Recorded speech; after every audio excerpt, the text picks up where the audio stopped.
하나님의 계시가 없이는 하나님의 뜻을 아는 것이 불가능합니다. 계시를 받는다는 것은 하나님에 대한 지식이나 정보를 얻는다는 의미가 아닙니다. 그것들을 얻었다 해도 하나님께서 친히 역사해 주시지 않으면 계시는 이루어지지 않습니다. 우리가 하나님의 인도를 받아 천국까지 이르려면 그의 계시가 우리에게 이루어져야 하는데, 그러려면 먼저 토양이 준비되어야 합니다. 즉, 깨끗한 심령이 있어야 하고, 또 깨달은 하나님의 뜻을 실행하려는 강력한 의지가 있어야 합니다. 지식은 그것이 영적 세계에 대한 것이라도 그 자체로는 정보일 뿐 계시가 아닙니다. 바리새인과 서기관들은 늘 말씀을 배웠지만 이를 계시로 받아들일 영감이 없었기에 결국 그들을 구원하러 오신 메시아마저 배척하고 말았습니다. 우리도 그런 지경에 빠지지 않으려면 말씀을 들을 때 지식 창고를 채우려는 마음을 내려놓고 하나님께서 자기 심령에 친히 말씀하시게 해야 합니다.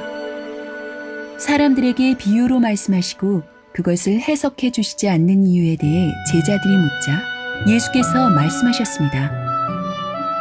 하나님 나라의 비밀을 너희에게는 주었으나 외인에게는 모든 것을 비유로 하나니, 이는 저희가 보기는 보아도 알지 못하며 듣기는 들어도 깨닫지 못하게 하여 돌이켜 죄사함을 얻지 못하게 하려 함이니라.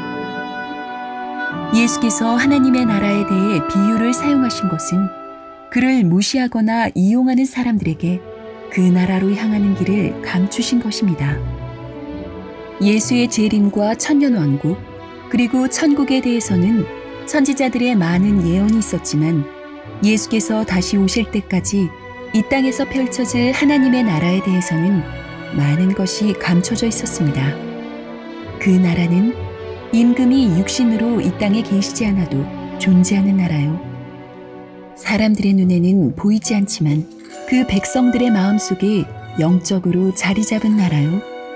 세상 모든 나라가 무너져도 영원히 견고히 서 있을 나라입니다.